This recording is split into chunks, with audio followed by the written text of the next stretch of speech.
अभिवादन स्वीकार कीजिए ब्रजेश मिश्रा का और आप देखना शुरू कर चुके हैं द डिबेट। बहनों भाइयों, महिला आरक्षण और डिलिमिटेशन के लिए संविधान में संशोधन का बिल भारतीय जनता पार्टी के नेतृत्व वाली केंद्र सरकार ने लोकसभा में प्रस्तुत कर दिया है। इस पर कल 4 बजे तक चर्चा होगी, 4 बजे इस पर वोटिंग होगी। यानी तकरीबन मानकर चलिए कि इस पूरे मसले पर 15, 16, 17 घंटे की डिबेट हो रही है। इससे क्या हासिल है और क्या ये बिल पास हो पाएगा, ये वो सवाल है जो लोगों के मन में, जहन में चल रहा है। ये बिल को पास करना कितना मुश्किल है, कितना आसान है, अगर ये पास हो जाता है तो किस तरह का बदलाव होगा, किसे फ़ायदा किसे नुकसान होगा। आज चर्चा इस बिल की समग्रता पर करेंगे। बहनों भाइयों, अब लोकसभा में इस बिल पर चर्चा शुरू हो गई। महिला आरक्षण जो सितंबर 2023 में जो नारी शक्ति वंदन अधिनियम भारत सरकार ने पास किया था, लोकसभा से पास होने के बाद प्रेसिडेंट ने उसे साइन किया था।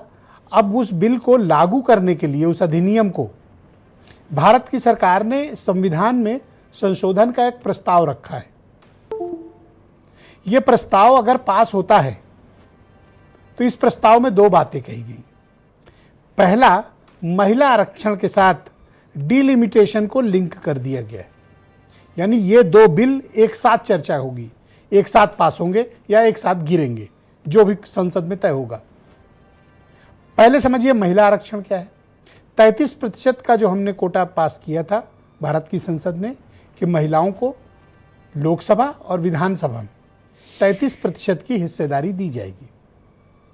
लेकिन तब यह तय हुआ था कि जब जनगणना का डेटा हमारे पास आ जाएगा, साइंटिफिक तरीके से एक फार्मूला तय कर लिया जाएगा और सहमति के आधार पर महिला आरक्षण और डिलिमिटेशन की प्रक्रिया बढ़ेगी। ये दोनों सेपरेट विषय हैं। महिला आरक्षण और डिलिमिटेशन कोई एक विषय नहीं है, दोनों बिल्कुल सर्वथा अलग अलग विषय हैं। दोनों के मसले अलग हैं, दोनों की भौगोलिक, राजनीतिक, सामाजिक परिस्थितियां भी अलग हैं। महिला आरक्षण एक ऐसा बिल था जिसको अनअपोज्ड तरीके से भारत की संसद में 2023 में सत्ता पक्ष प्रतिपक्ष ने मिलकर पास किया था। बिल तो पास हो गया था, लेकिन नियमावली नहीं बनी थी, डेटा नहीं था हमारे पास। कुछ संवैधानिक कानूनी बाध्यताएं हैं कि 2029 तक हम डिलिमिटेशन करके सीटें नहीं बढ़ा सकते हैं, 29 के बाद ही कर पाएंगे हम। तो ये माना गया कि अब ये बिल पास तो हो गया है, लेकिन इसकी कोई टाइमलाइन नहीं है। अचानक से पिछले सप्ताह जब दक्षिण और पूरब के इलाकों में चुनाव चल रहा था और उत्तर भारत के नेता बढ़ती हुई गर्मी में एसी का आनंद ले रहे थे, भारतीय जनता पार्टी ने एक राजनीतिक धमाका किया। कहा आओ मिलकर ये पास कर देते हैं, महिला आरक्षण और डिलिमिटेशन। खलबली मच गई। जो सो रहे थे वो जगे तो दौड़े दिल्ली की तरफ। तो विरोध के 2 कारण हैं। जो पहला प्राथमिक कारण विपक्ष का है, उनका कहना है कि 2026 की जब जनगणना चल रही है, ऑनगोइंग प्रोसेस है, स्टार्ट हो चुकी है, तो इसका डेटा आ जाने दीजिए। डेटा आएगा तो पता चलेगा कितने ओबीसी हैं, कितने एससी हैं, कितने एसटी हैं। फिर संविधान ने जो हमको बाध्यताएं की हैं, एक लिमिटेशन दिया आरक्षण का, उस आधार पर हम नंबर ऑफ सीट्स एलोकेट कर देंगे। और डिलिमिटेशन के लिए राज्यों की सहमति ले लेंगे, क्योंकि दक्षिण के राज्यों में उत्तर के राज्यों की सामाजिक आर्थिक परिस्थिति में बड़ा अंतर है। दक्षिण के राज्य अपनी घटती राजनीतिक हिस्सेदारी को लेकर नाराज और बेचैन हैं। उनकी बातें सुनी जानी चाहिए, क्योंकि डिलिमिटेशन की प्रक्रिया एक बड़ा पॉलिटिकल रिप्रेजेंटेशन है, वो कोई रिजर्वेशन नहीं है। वो किसी भी राज्य की राजनीतिक स्थिति को, उसकी पोजीशन को संसद में डिफाइन करता है। तो इसका परिणाम क्या होगा? जैसा कि आज आपने देखा होगा, पूरे तमिलनाडु में, आंध्र प्रदेश, तेलंगाना में जबरदस्त विरोध हुआ है। तमिलनाडु में तो बहुत बड़ा प्रदर्शन हुआ है, काले झंडे लगाए गए। दक्षिण के राज्य, कोई भी पॉलिटिकल पार्टी हो, चंद्रबाबू नायडू की पार्टी को छोड़कर बाकी सभी इसके खिलाफ में खड़े हैं, बीजेपी और चंद्रबाबू नायडू के। तो उनके भी इश्यूज को एड्रेस करने की बात कही जा रही है। अब उत्तर के राज्यों की बढ़त ज़्यादा है। मिसाल के तौर पे यूपी में 80 सीटें हैं, 120 125 हो जाएंगी। तमिलनाडु में जो अभी सीटें हैं वो बढ़कर 62 हो जाएंगी। तेलंगाना के पास जो भी सीटें हैं वो बढ़कर हो जाएंगी 29। लेकिन उनका कहना कि जिस प्रोपोर्शन के आधार पर, अनुपात के आधार पर हमारा रिप्रेजेंटेशन और उत्तर का था, ये बढ़ने के बाद हमारा अनुपात कम हो जाएगा। करेक्ट, यही दो विषय हैं। अब सबसे बड़ा प्रश्न आता है, आज भी बहस खूब चलेगी, कल भी बहस खूब चलेगी, और आज तो कुछ हैरानी हुई, एक दूसरे की तारीफों का दौर चल रहा है। जिस पार्लियामेंट में हमने गुस्से से भरे, नफरत से भरे, एक से एक भयानक स्टेटमेंट सुन रहे थे, आज प्रधानमंत्री अखिलेश यादव को अपना दोस्त बता रहे हैं, मित्र बता रहे हैं। प्रियंका गांधी अमित शाह की तारीफ कर रही हैं। मतलब बड़ा कुछ अजब गजब हो रहा है इन दिनों सदन के भीतर, कुछ समझ में नहीं आ रहा है कि एक्चुअली है क्या। कुछ ऐसी भी मांगें उठाई जा रही हैं जिनका संविधान में कोई तुक भी नहीं है। जैसे समाजवादी पार्टी कहती है कि मुसलमान महिलाओं को आरक्षण दीजिए। धार्मिक आधार पर इस देश का संविधान आरक्षण की बात नहीं कर, तो क्यों उठाई गई ये बात? पर्पजली उठाई गई या फिर कोई कारण है उसके पीछे? तो कल तक ये डिबेट चलेगी। लेकिन एक सत्य है जो डिस्कस नहीं हो रहा है, क्या ये बिल पास होगा? मुझसे पूछे तो मैं अभी बता दूं कि नहीं होगा। क्यों? क्योंकि 2/3 वोट की आवश्यकता है इस बिल को पास करने के लिए। बीजेपी और उनके घटक दलों के पास ये क्षमता संसद के भीतर नहीं है, तो ये बिल पास नहीं होगा। लेकिन ये मीडिया में सामाजिक तौर पर, राजनीतिक तौर पर बहुत गंभीर चिंता का विषय, चर्चा का विषय बना रहेगा कि ये महिला रिजर्वेशन के पक्ष में कौन है, विरोध में कौन है, कौन डिलिमिटेशन चाहता है और किसको इसका बेनिफिट है। तो ये केवल टेम्परेचर चेकिंग फार्मूला है। तो कुछ बयान, फिर आज की डिबेट। आज बड़ी जिम्मेवारी के साथ इस सदन में, इस पवित्र जगह से कहना चाहता हूं, चाहे दक्षिण हो, उत्तर हो, पूर्व हो, पश्चिम हो, छोटे राज्य हो, बड़े राज्य हो, मैं आज एक जिम्मेवारी से कहना चाहता हूं कि निर्णय प्रक्रिया किसी के साथ भी भेदभाव नहीं करेगी। ये निर्णय प्रक्रिया किसी के साथ अन्याय नहीं करेगी। समाजवादी पार्टी महिला आरक्षण के पक्ष में है। तो मैं कहना चाहता हूं अध्यक्ष महोदय सरकार से कि अगर ये बिल इतना ही सही है तो इसे मेरठ नोएडा की पारिवारिक और कामगार महिलाओं के बीच बैठकर घोषित किया जाए कि उनके लिए इसमें क्या क्या होने जा रहा है। एक तरफ महिला आरक्षण की बड़ी बड़ी बातें, तो दूसरी तरफ गुप्त रूप से ओबीसी वर्ग का हक छीना जा रहा है और कुछ प्रदेशों की ताकत कम करके लोकतंत्र की धज्जियां उड़ाकर अगले चुनाव के लिए अपनी पार्टी की मजबूती का ढांचा बनाया जा रहा है। कर्नाटक की संख्या हो जा गई 28 से बढ़कर 42। इनकी अभी 25 सीटें हैं आंध्र प्रदेश की, सीटें हो जाएगी 38। तेलंगाना में 17 सीटें हैं अभी और सीटें हो जाएगी 26। तमिलनाडु की जनता को भी आश्वस्त करना चाहता हूं कि आपकी शक्ति कम नहीं होगी, बढ़ रही है। सांसद लगभग हो जाएंगे 59। तो ये 2029 के पहले होने का सवाल नहीं है। 29 तक भी जो चुनाव होंगे वो सारे पुरानी सीटों पर ही होंगे। तो जिनको मेरी बात पर एतराज रहा हो, उन्होंने होम मिनिस्टर की बात सुन ली। उन्होंने क्या कहा कि 2029 तक तो होगा नहीं, और अगर होगा भी 2029 वाला भी चुनाव भी पुरानी पद्धति पर ही होगा। और अभी हम कहाँ हैं? 2026 पे। तो बहनों भाइयों, लेकिन चर्चा इसकी बहुत ज़रूरी है। तो आइए हम इस चर्चा को आगे बढ़ाते हैं। डॉक्टर ऋचा सिंह भारतीय जनता पार्टी की प्रवक्ता हैं। सुनील शुक्ला बहुत ही जाने माने पत्रकार हमारे साथ इस कार्यक्रम का हिस्सा है। डॉक्टर राजपाल कश्यप मुझे ज्वाइन कर चुके हैं, समाजवादी पार्टी के प्रवक्ता हैं। प्रियंका गुप्ता कांग्रेस कमेटी की प्रवक्ता, और रितु शाही मेरे साथ मौजूद हैं, महिला आयोग की सदस्य हैं, और वीरेंद्र सिंह जी हमारे नेशनल हेड। आप सभी का स्वागत और धन्यवाद। डॉक्टर ऋचा सिंह जी, कार्यक्रम की शुरुआत आपसे, और मेरा पहला प्रश्न है आपसे कि इतनी हड़बड़ी क्या है महिला आरक्षण लागू करने की, जब आपके पास 15 साल पुराना सेंसस है इस वक्त 2011 का, और 2026 की जनगणना प्रक्रिया हम लोग शुरू कर चुके हैं। तो एक बार पूरा डेटा आ जाए, सबकी स्थिति पता चल जाए, सब गिन लिए जाएं, फिर महिला आरक्षण लागू कर दें। इसमें कोई एतराज है आपको? नहीं आदरणीय ब्रजेश सर, हमें तो किसी तरीके का ऐतराज नहीं है, बल्कि हमारी प्रतिबद्धता है कि महिला आरक्षण बिल अर्थात नारी वंदन अधिनियम तत्काल रूप से पास हो पाए, जिससे अगले लोकसभा चुनावों में महिलाओं का जो प्रतिनिधित्व है वो सुनिश्चित हो पाए।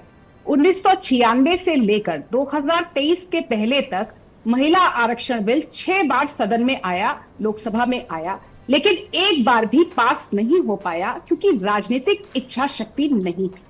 सितंबर 2023 में आदरणीय प्रधानमंत्री मोदी जी ने मजबूत राजनीतिक इच्छा शक्ति का परिचय दिया और हमने इस देश की मातृशक्ति से इस बात का वादा किया था कि महिला शक्ति को हम प्रतिनिधित्व देंगे। इसके लिए हमने महिला आरक्षण बिल को पास किया, और जब महिला आरक्षण बिल पास हो गया सर्वसम्मति से, तो उस वक्त तमाम विपक्षी दल इस बात की मांग कर रहे थे कि इसको लागू करने में क्यों समय लगाया जा रहा है।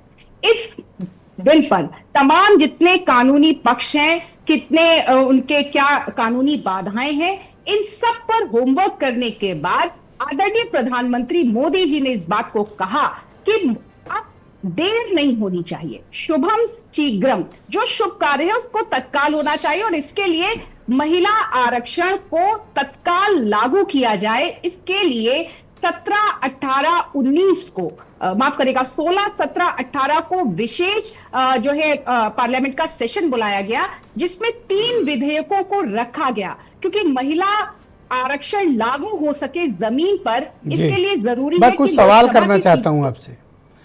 जब जनगणना चल रही है, 2026 की जनगणना का प्रोसेस ऑन हो चुका है, आप 2011 की गिनती के आधार पर ओबीसी या दूसरे आरक्षित वर्ग को सीट क्यों देना चाहते हैं? जब गिन लेने दीजिए, प्रॉपर डेटा आ जाए तो कर लीजिएगा।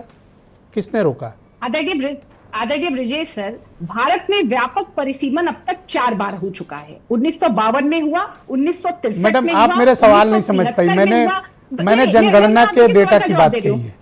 नहीं, मैं एक लाइन पूरी जाने दीजिए। 2002 में हुआ, लेकिन राज्यवार सीटों में बदलाव लोकसभा की 1971 की नहीं, आप मैंने सवाल आपसे जनगणना और महिला आरक्षण पे किया है, परिसीमन पे अभी नहीं पूछा, वो तो आगे पूछूंगा।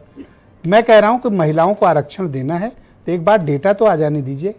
डेटा तो साइंटिफिक होगा, सोशियो इकोनॉमिक बेसिस पे होगा, हम उस हिसाब पे एलोकेट कर देंगे, किसी कोई प्रॉब्लम नहीं। आदरणीय ब्रजेश सर, यही तो बात है। जनगणना का प्रोसेस तो शुरू हो चुका है, जिसमें जातीय जनगणना शामिल है। आज आदरणीय गृह मंत्री जी ने इस बात को भी स्पष्ट कर दिया, क्योंकि समाजवादी पार्टी बार बार इस बात की भी अफवाह फैला रही थी कि जातीय जनगणना को हम डिले करना चाहते हैं। तो जनगणना का महिला आरक्षण से क्या सीधा संबंध है? क्योंकि ये तो लोकसभा यानी कि विधायिका की सीटों के आधार के अनुपातिक क्रम में तय होना है, तो इसका तो जनगणना एक पता चल जाएगा कि ये 60% है, 55% है, 70% है, 65% है, कितने परसेंट एक आइडिया लग जाएगा, तो आपको ज्यादा आसानी होगी उन सीटों को एलोकेट करने में। आदरणीय ब्रजेश सर, महिलाओं की आबादी तो लगभग तय है कि हम आधी आबादी है, लगभग 50 या 49% के आसपास। नहीं, आपको मैं इसीलिए तो कह रहा हूं, अभी जो पिछले हफ्ते लिस्ट आई है चुनाव आयोग की, यूपी में 55% पुरुष मतदाता है और तकरीबन 46% ही महिलाएं बची हैं, 9% का गैप है। करेक्ट? लेकिन जो महिला शक्ति वंदन अधिनियम में 33% का प्रावधान है। इस 33% के प्रावधान को लागू करने के लिए जनगणना से तो इसका कोई सीधा संबंध नहीं है, और जातीय जनगणना से तो कतई इसका सीधा संबंध नहीं है, क्योंकि SC/ST महिलाओं का यानी कि अनुसूचित जाति और जनजाति की महिलाओं का आरक्षण इसी 33% में लागू रहेगा। लेकिन विधि का आधार पर अन्य किसी तरीके का आरक्षण नहीं, जहां पर जैसे ओबीसी महिलाएं अधिक हैं, अगर उन सीटों को आप एलोकेट करेंगी तो वो ज्यादा बेहतर रिप्रेजेंटेशन होगा ना। मान लीजिए कि कहीं पर ओबीसी महिलाएं कम हैं और आपने वो सीट एलोकेट की, एक डिससेटिस्फैक्शन होगा। एक साइंटिफिक सोशियो इकोनॉमिक बेसिस पे करिए। नहीं आदरणीय ब्रजेश सर, किसी तरीके का डिससेटिस्फैक्शन नहीं है। 33% प्रतिनिधित्व की मांग 60 सालों Thank से you, madam. अधिक समय तक कांग्रेस पार्टी ने लटका के रखी, अब वो पूरी होने जा रही है। बहुत बहुत शुक्रिया। मैं डॉक्टर राजपाल कश्यप को आमंत्रित करता हूं इस डिबेट में। समाजवादी पार्टी के प्रवक्ता हैं कश्यप जी, आप इसका विरोध क्यों कर रहे हैं? तो अगर वो महिलाओं को आरक्षण देना चाहते हैं, अच्छी बात है, आप देने दीजिए। विरोध का जायज कारण क्या है? पहली बात तो महिला आरक्षण बिल का कोई विरोध समाजवादी पार्टी नहीं कर रही है और माननीय अखिलेश यादव जी ने कई मौक़ों पे स्पष्ट किया है और महिलाओं को हक भी दे के दिखाया है। दूसरी बात, लेकिन सामाजिक न्याय के बिना ये महिला आरक्षण अधूरा है और इसी की तो मांग कर रहे हैं, गिनती चाहते हैं। और अरे भाई, डॉक्टर लोहिया कहा करते थे, सन सोपा ने बांधी घाट, पिछड़े पामे 100 में 60। अब 60 को छोड़ दीजिए। हमारी बीजेपी की प्रवक्ता साथी बैठी हैं, तो ये बताएं पिछड़ी जातियों के लिए जो 60% आबादी है, उसकी कौन सी चाक चलाने वाली, जो मिट्टी का बर्तन बनाने वाली, घड़ा बनाने वाली, चूड़ी बनाने वाली और साड़ी बुनने वाली और मछली पकड़ने वाली कि घर की जो लेडीज है वो किस सीट पे लड़ेगी? बताए ना, सीट निर्धारित की क्या? या और आप आबादी के आधार पर निर्धारण चाहते हैं? निश्चित तौर पे हमारे नेता माननीय अखिलेश यादव जी ने तो साफ कहा है कि आबादी के हिसाब से जाति जनगणना भी करा लो, सेंसस चला। जब आप 2011 की जनगणना मान रहे तो फिर आपने ये 24 में ही क्यों नहीं लागू कर दिया? जब यही सब काम करना था तो 24 में क्यों नहीं आपने लागू कर दिया? अच्छा, तो 26 में लागू कर रहे हैं, तो आप कह रहे हो 26 में क्यों कर रहे हैं? फिर 29 में लाएंगे तो कहोगे 29 में क्यों कर रहे हैं? आप तो विरोधी करोगे। ये बिल को ऐसे बिल में डालना चाहते हैं कि निकल ही ना पाए। ये बीजेपी है, ये जीएसटी का ढिढोरा पीटा, इतने ज्ञान दिए इन्होंने, नोटबंदी के इतने ज्ञान दिए। एक दो सवाल करें जी, एक दो सवाल करें। जी जी जी। आज बड़ी तारीफें की madam, please Richa ji please, पहला राउंड है, इसमें कोई किसी को इंटरप्ट नहीं करता। आज तो प्रधानमंत्री जी ने कहा अखिलेश यादव उनके दोस्त हैं, मित्र हैं। ये अंदर अंदर क्या चल रहा है आप लोगों में? हम लोग तो समझते हैं कि आप लोग पॉलिटिकली बड़े कट्टर अपोनेंट हैं, यहाँ तो दोस्ती बताई जा रही है। प्रधानमंत्री जी बहुत चालाक व्यक्ति हैं, बहुत चालाक व्यक्ति हैं। वो ध्यान हटाने के लिए, वो अगर माननीय अखिलेश यादव जी को इतना मानते हैं तो कह रहे हैं जाति जनगणना करा दो। क्यों नहीं करवा रहे हैं जाति जनगणना बिल? नहीं, ये मित्र का क्या मतलब है? मैं ये नहीं, और ये भी कहा, ऋचा को शायद याद नहीं, डॉक्टर ऋचा सिंह, ये कहा कि कभी कभी हमारी मदद कर देते हैं। तो भैया कौन सी मदद कर रहे हो आजकल? ये तो थोड़ा बताओ हमें। प्रधानमंत्री जी, हम लोग भी तो जाने। ये सुनील शुक्ला जी समझ नहीं पा रहे हैं। ये महिला आरक्षण पे बिल पे है, प्रधानमंत्री जी ने इसीलिए मदद कौन सी कर रहे हो?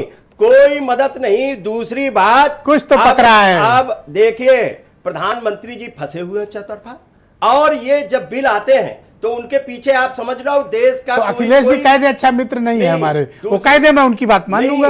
ये आज संसद में है, संसदीय परंपराएं हैं, वो कौन सी मदद की है उन्होंने कि प्राइम मिनिस्टर? अगर वो माननीय अखिलेश यादव जी को मानते हैं तो जो माननीय अखिलेश यादव जी ने मांगे रखी है वो मान ले। अच्छा, तो एक बात और कही, वो आप पिछड़ी जाति की महिलाओं को आरक्षण दे दे। आप हाईली क्वालिफाइड पर्सन हो, आपको संविधान हम सबसे ज्यादा ही पता होगा। संविधान में ये स्पष्ट है कि धर्म के आधार पर आरक्षण नहीं मिलेगा। तो आपकी पार्टी ने आज संसद में मुसलमान महिलाओं के लिए आरक्षण मांगा, जबकि आपको पता ये कंसीडर ही नहीं हो सकता संवैधानिक रूप से। आपने किसको खुश करने के लिए इस तरह की डिमांड की? खुश करने के लिए? ये संविधान में क्या मुसलमानों को हक नहीं है क्या? या वो पिछड़े शोषित वंचित हैं? धार्मिक आधार पे नहीं। आप तो पढ़े लिखे आदमी हो भाई, आपको क्या बताना? अल्पसंख्यकों का होना चाहिए। अल्पसंख्यकों का आपने देखा होगा, यहाँ मुसलमान महिलाओं के लिए अल्पसंख्यक का, मुसलमानों का भी। दूसरी बात, ये दूसरी बात, नहीं नहीं, ये देखिए 4 मिनट हो गए। बीजेपी बहुत बुरी तरह फंसी है और ये समाजवादी पार्टी किस बात की, समाजवादी और अंदर अंदर कौन सी? अगर वो प्रधानमंत्री जी माननीय अखिलेश यादव जी की बात मानते हैं, जो माननीय अखिलेश यादव जी ने सदन में कहा, वो सारे वादे पूरे करें। ये केवल ध्यान न हटाए प्रधानमंत्री जी। देखिए, आपको किसी ने ये बता दिया है कि जोर जोर से बोलने से सवाल गुम हो जाता है, और सवाल गुम नहीं होगा। अपने को ओबीसी बताते हैं और आरएसएस उन्हीं के हाथों ओबीसी की हत्या करवा रही है। बोलिए आपने, ओबीसी की हत्या करवा रही है। मैं बोलूं जी, कि कौन सी मदद अखिलेश जी ने की है, थोड़ा बताओ तो। ये मैंने आज सुनील शुक्ला को इनलाइटन करो, इनको ज्ञान दो। प्रधानमंत्री जी, मैंने कहा थैंक यू सर। हटाने के प्रियंका गुप्ता कांग्रेस कमेटी की प्रवक्ता हैं, हमारे साथ मौजूद हैं। प्रियंका जी, आपका स्वागत। तो महिला आरक्षण का अगर संविधान संशोधन हो जाए और महिला आरक्षण कल से लागू हो जाए, आपकी पार्टी को क्या आपत्ति है? अरे तो बीजेपी कहे कि हम कल से लागू कर देंगे। आज तो जो है गृह मंत्री जी ने कहा कि 29 में भी लागू करेंगे कि नहीं करेंगे वो भी नहीं पता, अभी 29 के बाद लागू करेंगे।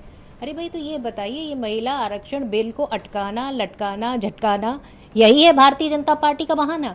वास्तविकता ये है कि अगर आपको 2011 के सेंसस के आधार पर ही ये जो है आरक्षण लागू करना था तो आप 24 में लागू कर देते, और 24 से अब तक जितने भी विधानसभा के चुनाव थे उसमें लागू कर देते। आपके पास सबकी सहमति थी, आपको सभी ने अधिकार दे रखा था, और हम तो सवाल पूछते रहे, अरे भाई कब लागू करेंगे? दूसरी चीज़ आप बताइए कि जिस तरीके से आप पंचायत के चुनाव में देखिए कि SC ST OBC सभी का जो है डिसाइड होता है, और पंचायत चुनाव एक ऐसा सपना था जो जिसमें महिलाओं के आरक्षण का जो सपना देखा था वो स्वर्गीय जो है राजीव गांधी जी ने देखा था, जो 89 में उन्होंने देखा था, और वो उसकी वजह से आज आपको मैं बताऊं कि लगभग 15 लाख महिलाएं ऐसी हैं जो गांव की पंचायतों आप में अभी क्यों विरोध कर रही है? कोई प्रतिनिधित्व कारण करते है? हैं। अभी विरोध का क्या कारण है? क्या आप चाहती हैं कि जनगणना पहले हो जाए फिर करें, या अभी लागू हो जाए, हो जाने दीजिए, कम से कम कुछ तो महिलाओं को मिले? अच्छा आप ये बताइए, हमने मना इन कब किया पुरुषों आप की लागू ना प्रधानता से करिए? मैडम कुछ छीन लीजिए, नहीं, वरना ये भी सुनिए, हाथ नहीं आएगा आप लोगों के। सुनिए। मैं बता दे रहा हूँ। नहीं तो लागू हो कहाँ रहा है? सबसे बड़ा सवाल तो यही है, लागू तो करना ही नहीं चाह रहे हैं ये तो उसके अंदर खाने जो परसिमन है वो करना चाहते हैं, और वो क्या है? वो एक तरीके का षड्यंत्र है। षड्यंत्र ये है कि जिन राज्यों में इनकी सरकारें नहीं बनती हैं, जहाँ विपक्ष की सरकारें हैं, उन सरकारों की सीटों को कम कर देना, उनका राजनीतिक प्रतिनिधित्व जो है वो जो है संसद में कम कर देना, कि ये इनका राजनीतिक लाभ हो जाए, और इसीलिए ये षड्यंत्र रचा जा रहा है। इसका विरोध आज जितने भी प्रियंका दक्षिण गांधी के की राज्य आपने हैं, स्पीच सुनी मैडम? बिल्कुल सुनी, बहुत बढ़िया आजकल स्पीच बड़ी दी उन्होंने। मीठी मीठी बातें अमित शाह के लिए कर रही हैं। सब ठीक तो है आपके समझने यहाँ? वाले समझ गए ना कि उन्होंने क्या कहा। उन्होंने कहा कि आज अगर चाणक्य होते तो वो भी मान जाते, अपना सर पीट लेते कि कहाँ किसके आगे पाला पड़ प्रियंका गया। गांधी को इसी बात से उन्होंने बहुत खुशी कुटिल थी कि कह उनकी दिया। स्पीच पर होम मिनिस्टर हंस रहे हैं। अरे भाई क्या हो हंसेंगी गया है नहीं, आप लोगों सच को? बोलेंगी तो हंसेंगी। उन्होंने तो कह दिया था कि देखिए सच सुन के हंस रहे हैं। अरे भाई हकीकत है कि आपकी मंशा है ही नहीं महिलाओं को आरक्षण देने की। और आज बताइए, ये RSS है जिसने हिंदू कोड बिल का विरोध किया, हिंदू महासभा है जिसने हिंदू कोड बिल का विरोध किया, जो महिलाओं के अधिकारों को आगे नहीं बढ़ाना चाहती थी, और कांग्रेस पार्टी तो मैडम आप तो लगातार खुद ये करती महिला चली। हैं। आपको तो अगर पता होगा महिलाओं ना। को किसी तरह गिरते पड़ते ये पुरुष प्रधान समाज कुछ देना चाहता है तो मैं तो आपको ये सलाह दूंगा, आप सभी लोगों को फौरन लपक के ले लीजिए। पता नहीं मौका दोबारा ये लोग दें या ना दें। मैं ये तो आपके लोगों की भलाई की बात कर रहा हूँ। देखिए एक चीज मैं आपको क्लियर कर दूं, ये बिल लागू तभी होगा जब कांग्रेस पार्टी की सरकार आएगी। इससे पहले बीजेपी की कुव्वत नहीं है कि इसको ये लागू करेगी। ये आपका सपना और है आपको मैडम। मैं इस आधार पे कह रही हूँ कि 2022 में उत्तर प्रदेश में आदरणीय प्रियंका गांधी जी के नेतृत्व में 40% महिलाओं को टिकट दिया गया। और वो भी कौन सी महिलाओं को टिकट दिया गया? वो महिलाएं जो वाकई में कहीं गरीब घर से आती थी। यहाँ पे उन्नाव की रेप पीड़िता की माँ को टिकट दिया गया। पर आप उसको जीत हार से आपको कैलकुलेट पता है मत करिए। जमानत जब्त हो गई थी। नहीं आप ये उसको देखिए, वही ये बात आ गई ना। अब जब महिलाओं को हक देने की बात आएगी तो आप कहेंगे वो जीती नहीं। अरे भाई जब महिलाओं को हक देना होगा तो रिस्क तो लेना पड़ेगा ना पार्टियों को। यही रिस्क तो भारतीय जनता पार्टी नहीं लेना चाहती, और यही बात मैं आपको साबित करना चाहती हूँ कि भारतीय जनता पार्टी की ना नियत है और ना ही नीति है। थैंक यू, बहुत शुक्रिया आपका। मैं रितु शाही जी को आमंत्रित करता हूं, महिला आयोग की सदस्य हैं। शाही मैडम आपका स्वागत रितु जी बहुत इस कार्यक्रम में। मैं आपसे जानना चाहता हूं कि महिला आरक्षण नमस्कार। का बिल जो संशोधन के लिए गया है, अगर ये अप्रूव हो जाता है, पास हो जाता है, तो महिलाओं को कब से आरक्षण की प्रक्रिया यहाँ पे मिल सकती है? आपको कोई आइडिया है, आपको कोई समझ है इसकी? ब्रजेश जी नमस्कार, बहुत बहुत धन्यवाद आपके प्रश्न के लिए। और मैं बताना चाहूँगी कि सरकार ने आज संसद में डिलिमिटेशन बिल पेश कर दिया है, और उसमें इस बिल में देखिए महिलाओं के नारी सशक्तिकरण की जो बातें अभी कहते हैं कि ना हमारी सरकार महिलाओं को सशक्त नहीं बना रही है, ये कोई झूठा दिलासा नहीं दे रही है। महिलाएं सशक्त हो रही हैं। वर्तमान में महिलाएं बहुत निकल के आ रही हैं, और महिलाओं के लिए ये बिल पास करना एक वरदान की तरह है महिलाओं को सशक्त बनाने के लिए। जी अच्छा, अगर ये बिल पास भी हो जाता है, जो सबसे बड़ी समस्या जानती हैं क्या है? पास होता है, नेताओं के घर की औरतें ही विधायक सांसद बन रही हैं ज़्यादातर। मैंने अधिकांशतः तो यही देखा है। उनके चंगुल से निकाल के आप जैसी या ऋचा जी जैसी, प्रियंका जी जैसी यहाँ बैठी हैं, इस तरह की इंडिपेंडेंट वीमेंस को कब रिप्रेजेंटेशन मिलेगा?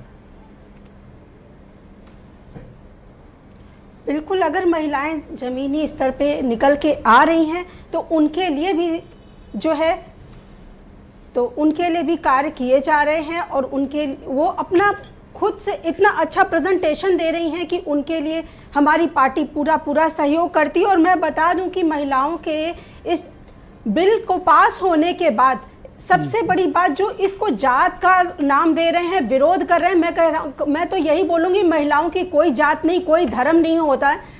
अगर डॉक्टर महिला मुस्लिम है तो हिंदू का भी इलाज करती है, अगर कोई टीचर है तो वो सभी धर्मों को पढ़ा रही है। इसमें इस जगह महिला को अगर जात धर्म से ले करके ये आरक्षण की बात करते हैं तो ये बिल्कुल गलत है। महिला है तो एक नारी शक्ति के रूप में है और इसका नेतृत्व अगर महिलाएं बढ़ के आगे आती हैं तो इसमें हमारा देश मजबूत होगा, हमारा राष्ट्र मजबूत होगा। तो मैं इस जगह आदरणीय माननीय मुख्यमंत्री जी, माननीय प्रधानमंत्री जी का बहुत बहुत धन्यवाद करना चाहती हूँ कि जिन्होंने महिलाओं के इस आरक्षण के लिए आगे आए। नेताजी की बीवी, नेताजी की बिटिया, नेताजी के घर के लोग ही न बने, और भी लोग बने, मैं तो ये चाहता हूँ। आम महिलाएं आगे हैं। बिल्कुल बिल्कुल, आपने बताया जो। बहुत शुक्रिया ऋतु जी, हमारे साथ मौजूद रहिएगा। मैं इस कार्यक्रम को आगे बढ़ाता हूं। सुनील शुक्ला जी देश के बहुत ही जाने माने चर्चित पत्रकार हैं, हमारे साथ इस कार्यक्रम से मौजूद हैं। वो बताएंगे कि ये डिलिमिटेशन बिल और महिला आरक्षण पर जो संविधान संशोधन का बिल लोकसभा में पेश हुआ, इसके राजनीतिक मायने क्या हैं। तो दो बातें हैं शुक्ला जी। पहली, महिला आरक्षण, क्या ये सरकार वाकई में इसकी नीयत ऐसी है कि महिलाओं को उनका हक देना चाहती है? और दूसरा जो डिलिमिटेशन का विषय है, मैंने देखा है कि साउथ के राज्यों में बेहद नाराज़गी का माहौल है। हालांकि उत्तर तक हम लोगों तक उनकी खबरें ज़्यादा आ नहीं पाती हैं, लेकिन आज मैंने तमिलनाडु में जो प्रदर्शन देखा, जो नाराज़गी देखी है, जो लोकसभा में डीएमके के सांसदों का स्पीच सुनी, काले कपड़े उनके देखे, ऐसा प्रतीत होता है कि डिलिमिटेशन की प्रक्रिया प्रॉपर कंसल्टेशन के बाद होनी चाहिए, वरना यह राज्यों में थोड़ा सा परेशानी पैदा करेगा। धन्यवाद ब्रजेश जी। एक तो महिला आरक्षण को लागू करने को लेकर के किसी भी राजनीतिक दल ने विरोध नहीं किया, चाहे वो कांग्रेस हो, चाहे समाजवादी पार्टी हो, और चाहे वो डीएमके हो। किसी भी दल ने नहीं कहा कि महिला आरक्षण के खिलाफ है। सरकार महिला आरक्षण और परिसीमन को एक साथ ला रही, इसका विरोध है, और ये विरोध स्वाभाविक है। आपने अपने जितने स्क्रॉल चलाए उसमें आपने उत्तरी राज्यों, दक्षिण के राज्यों का उल्लेख किया कि तमिलनाडु में 3 सीटें बढ़ जाएंगी, तेलंगाना में 3 बढ़ जाएंगी, कर्नाटका में 3 बढ़ जाएंगी। 2 राज्यों का आपने फिगर दिया, जिसमें तमिलनाडु का फिगर आपने दिया कि 39 सीटों से 59 सीटें हो जाएंगी जी। और उत्तर प्रदेश में आपने कहा कि 80 से 125 हो जाएंगे। आज तमिलनाडु और उत्तर प्रदेश के बीच में कितने सीटों का अंतर है? 20। कल क्या हो जाएगा? 60। सम्मानित गृह मंत्री ने केवल उन्हीं दक्षिण राज्यों की बात की, और वो प्रतिशत कितना बढ़ा रहे थे? 3.36 से 3.47 हो जाएगा। और आप परिसीमन की बात कर रहे हैं। परिसीमन की बात आप महिला आरक्षण के साथ क्यों जोड़ रहे हैं? किसी भी प्रत्येक राजनीतिक दल के महत्वपूर्ण लोगों का मैंने भाषण सुना, किसी ने विरोध नहीं किया। और यह वही विधेयक है जिसको 2023 माने आज से 3 साल पहले संसद ने सर्वानुमति से पास किया था, और सरकार उसको लागू करने के पक्ष में नहीं थी। सरकार से लोग कह रहे थे कि 2024 के चुनाव में ही महिला आरक्षण दे दिया जाए, सरकार नहीं मान रही थी। और तब तक जाकर आप उस पारित बिल को, जो अधिनियम है, कानून बन गया, उसको आप पढ़िए तो आप इन निष्कर्ष नहीं निकाल सकते कि ये कब से लागू होगा। उस समय 30 महीने पहले सरकार यही बताने की स्थिति में नहीं थी। अचानक से जबकि देश के 2 महत्वपूर्ण राज्यों में चुनाव हो रहा है, तो आपने विशेष सत्र बुला लिया, और विशेष सत्र में आप इसकी चर्चा करना चाहते हैं। और वो भी तब आपने इस विधेयक को आप ले आ रहे हैं जब आपको पता है कि एनडीए के पास 2/3 बहुमत नहीं है। विपक्ष इस मुद्दे पर आपके साथ, परिसीमन के मुद्दे को लेकर के आपके साथ जाएगा नहीं।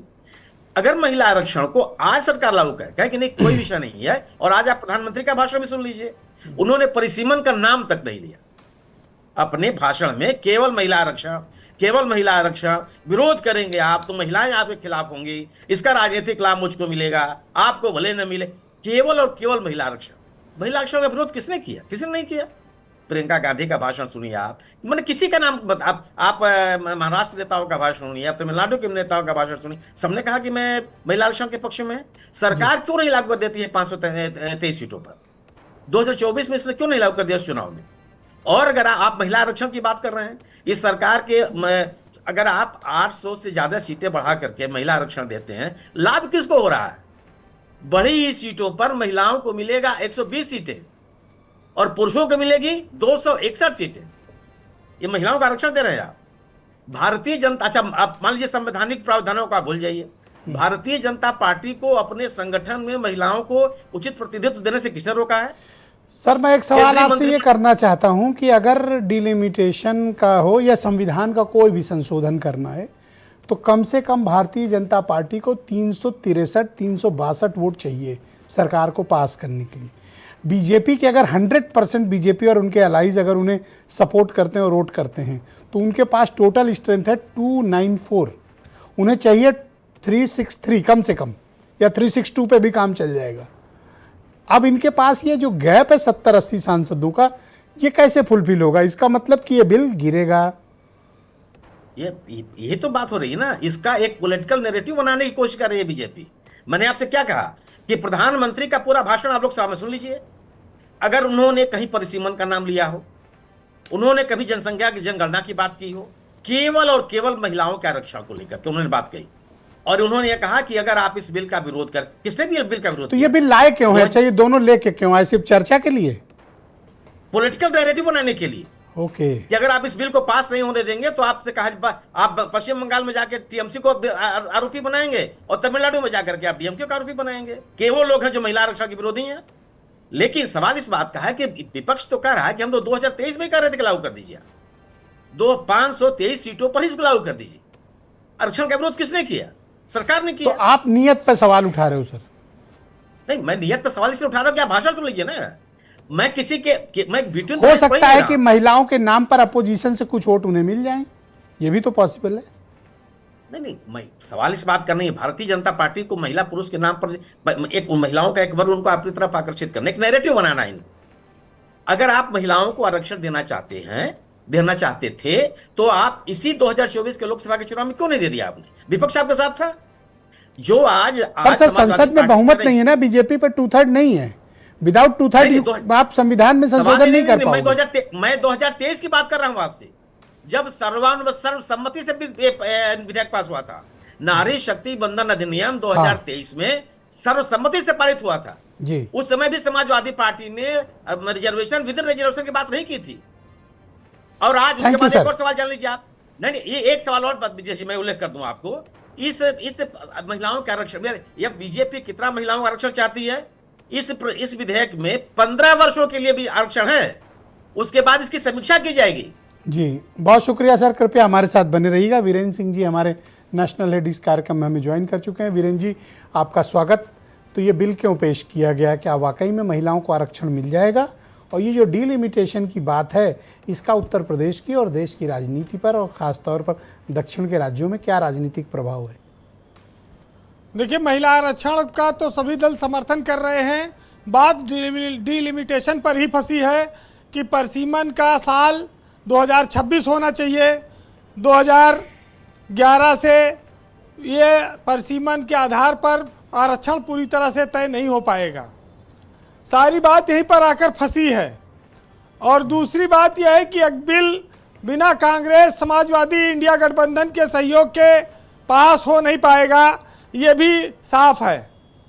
प्रधानमंत्री ने जरूर कहा कि समाजवादी पार्टी के पास चूंकि 37 सांसद हैं तो उन्होंने मित्रता का भाव प्रकट किया, लेकिन उतने से काम और बनेगा नहीं, कुछ और सहयोग चाहिए होगा। जब से ये दक्षिण की बात उठी है कि दक्षिण का प्रभाव घटेगा, चूंकि तेलुगु देशम पार्टी बीजेपी की सहयोगी पार्टी है और बीजेपी बहुमत में नहीं है अकेले, तो उसको अपने सहयोगियों को भी मनाना साधना बहुत आवश्यक हो जाता है। एक सहयोगी तो मनाए बैठे हैं, बिहार वाले, उनको मनाने की जरूरत नहीं, वो तो खुद ही लोटपोट हैं। तेलुगु देशम वालों को बीजेपी को समझाना पड़ सकता है। बाकी ये एक ऐसा मुद्दा है जिसमें कोई विरोध नहीं है। इस देश में जितनी राजनीतिक दल हैं, पॉलिटिशियंस हैं और जो जानकार लोग हैं, वो सब चाहते हैं कि महिला आरक्षण बिल पास हो जाए, महिला आरक्षण मिले 33%। लेकिन बीजेपी कह रहे नहीं, ये जबरदस्ती विरोध कर, जो नहीं कर रहा उनको भी कह रहे हैं तुम विरोध कर रहे हो। अब वो यही हो गया एक तरह से।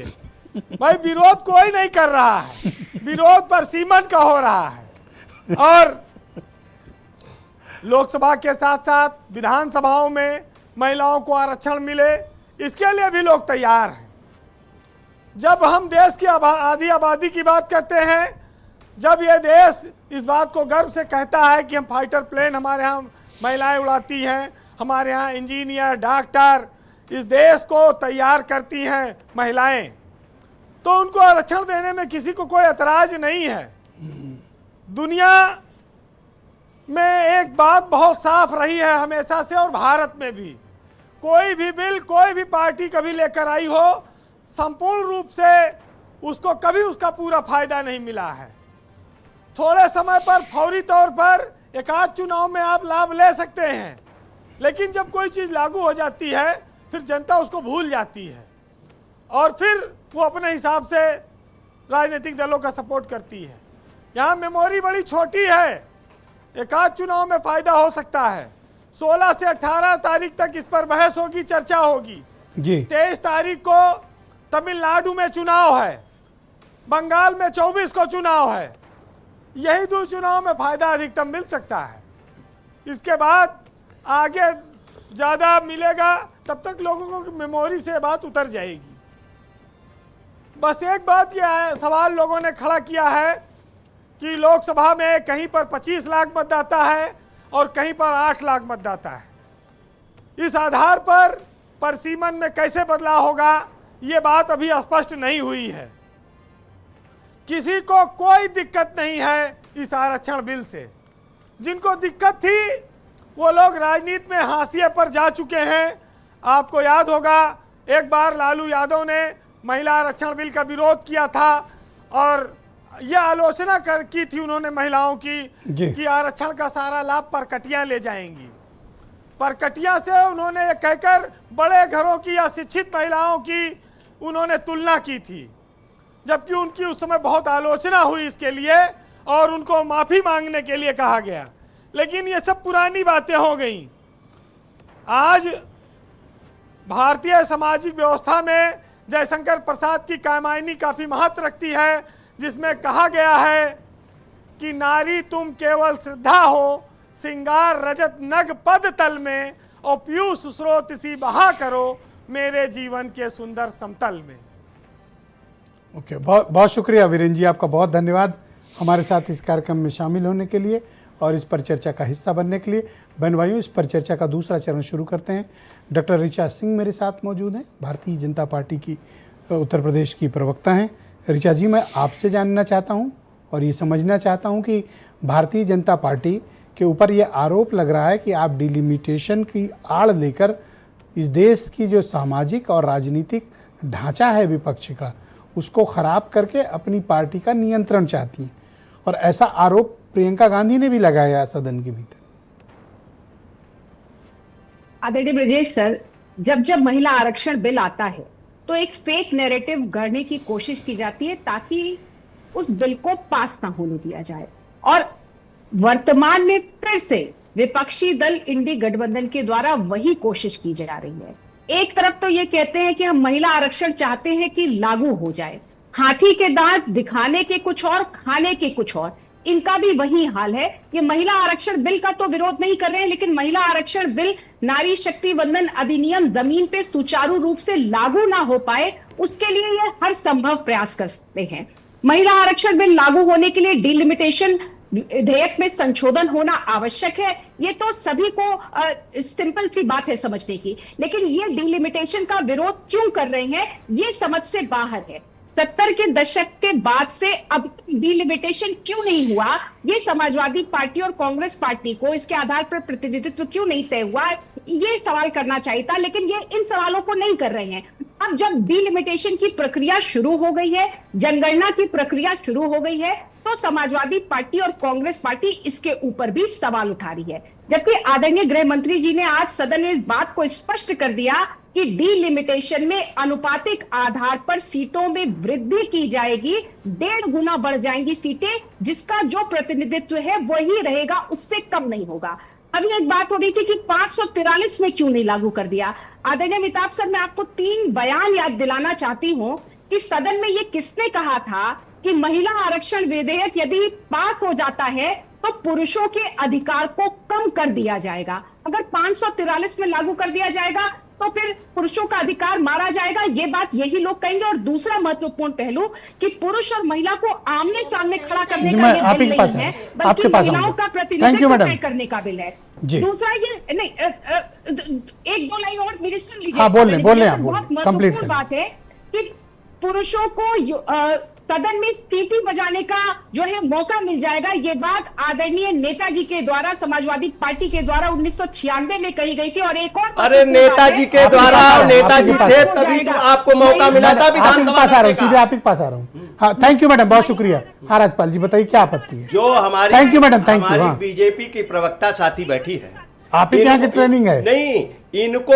अगर छात्र संघ में भी मौका दिया तो समाजवादी पार्टी ने लड़कों को रोक के ऋचा सिंह जी को, ऋचा सिंह जी जो बीजेपी की प्रवक्ता है, इनको छात्र संघ में विधानसभा में मौका किसी ने दिया तो नेताजी ने और अखिलेश यादव ने दे देने का लड़ चुकी चुनाव। और क्या चुनाव लड़ चुकी इलाहाबाद से समाजवादी पार्टी के पूछ लीजिए। अगर समाजवादी पार्टी से न लड़ी हो, आपको कहा आरक्षण अध्यक्ष कहाँ दिए? यूनिवर्सिटी में और विधानसभा का टिकट दिया था समाजवादी पार्टी ने, माननीय नेताजी ने और माननीय अखिलेश यादव जी ने। आपको शर्म आनी चाहिए, आपको शर्म आनी चाहिए। किस बात पे? इस बात पे शर्म आनी चाहिए जो समाजवादी पार्टी कर रही है महिला आरक्षण विरोधी। और जब आरक्षण लागू नहीं था तब आपको आरक्षण देने का काम किया। किसको? कहाँ से लड़े? बीजेपी की प्रवक्ता को इलाहाबाद में विधानसभा का चुनाव लड़ा। बीजेपी ने इनको क्या दिया? बीजेपी ने तो आपको क्या दिया? लालीपाप प्रवक्ता बनाया। प्रवक्ता नहीं, लालीपाप। अरे जो पार्टी प्रधानमंत्री सिलेंडर देने का फिल्म वादा किए थे वो महिलाओं को सिलेंडर तक नहीं दे पाए तो वो आरक्षण दे गए। और जो एक दुल्हन के बीच जीत कर रही थी जिनको नेताजी ने भेजा था वो बीजेपी ने बर्दाश्त नहीं कर पाया, उनकी हत्या करवा दी। वो बीजेपी महिलाओं को आरक्षण देगी। जो बीजेपी यहाँ महिलाओं को वोट नहीं दे रही है, फिजिकल काम दे रही है, वो आरक्षण देगी। वो बीजेपी जो लखीमपुर में सारी चीज हरण कर रही है वो आरक्षण देगी। आपको शर्म आनी चाहिए, आपको शर्म आनी चाहिए। किस बात पे? किस बात? को शर्म आनी चाहिए, किस बात? माफी मांगनी चाहिए। जो महिला आरक्षण विरोधी बता रही है, चुनाव लड़ चुकी है। हाँ, समाजवादी पार्टी से चुनाव लड़ चुकी है। बताओ लड़ी कि नहीं लड़ी? अगर सच्ची हो तो बताओ समाजवादी पार्टी ने टिकट दिया था? आप बताओ ऋचा सिंह, आप बताओ अगर छात्र संघ में टिकट दिया कि नहीं दिया समाजवादी पार्टी? आपको अखिलेश यादव जी नेताजी ने चुनाव लड़ाया कि नहीं लड़ाया? आप बीजेपी में चली गई। आप बीजेपी में हो, आप बीजेपी में हो। अब मैं भी लखनऊ यूनिवर्सिटी का छात्र संघ का अध्यक्ष बनाऊं और आपको, अच्छा ये दोनों अध्यक्ष हैं। वहाँ पे लड़कों को रोक के आपको टिकट दिया गया था। किसको?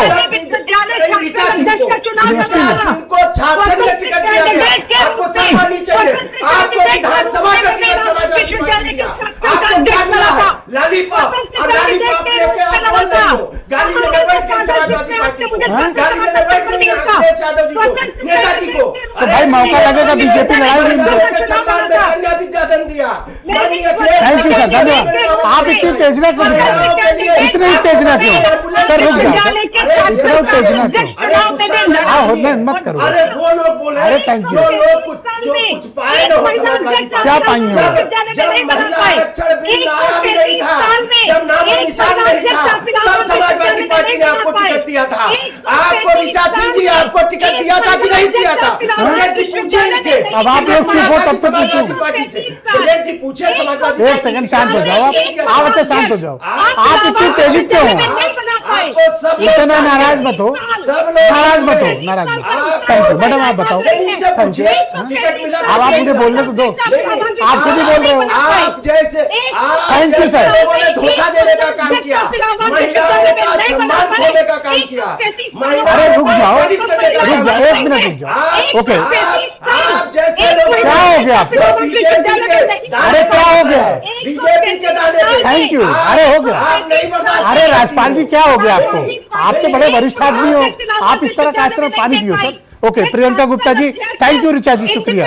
आप मुझे बताओ कि अगर आरक्षण बीजेपी देना चाहती है, थैंक यू आप बताइए अपने दिल पे हाथ रख के, माननीय अखिलेश यादव समाजवादी पार्टी ने हो गया सर। का टिकट आप दिया कि कितनी नहीं बार दिया? ये बात कहोगे सर?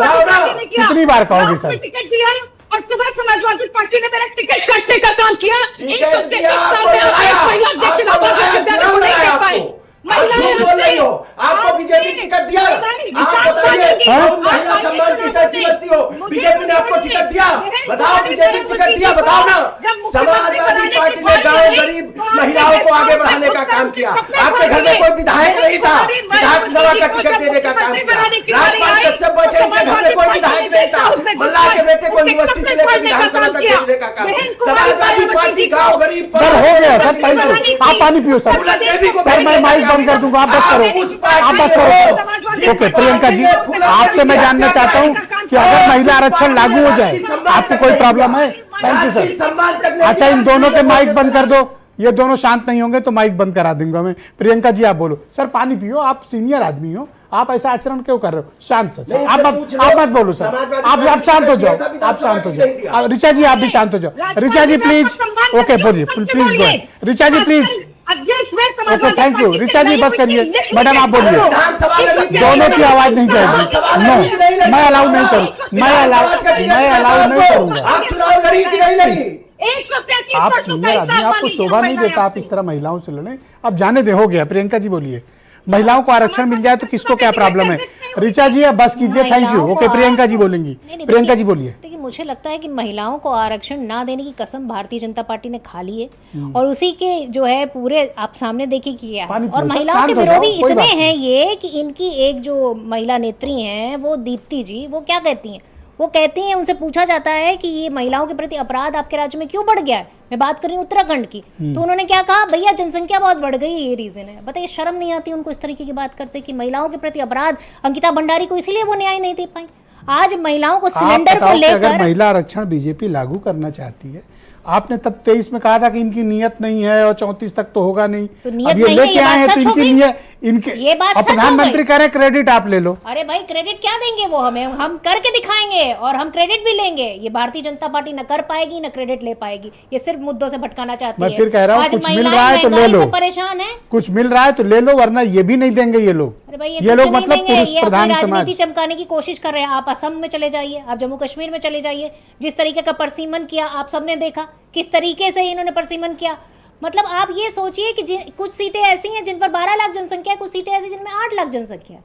तो आप बताइए ये कौन से रेशियो, कौन से अनुपात से काम कर रहे हैं? अब डिलिमिटेशन के लिए ये एक अपना आयोग बनाएंगे, उस आयोग को भी अपने मन से चलाएंगे। मैं ऋतु शाही जी को आमंत्रित करता हूं, महिला आयोग की सदस्य हैं। ऋतु जी ये बताइए कि क्या वाकई में समाज में महिलाओं को प्रॉपर रिप्रेजेंटेशन है पॉलिटिकली उत्तर प्रदेश या देश भर में, या इसको हमें और बढ़ाने की ज़रूरत है?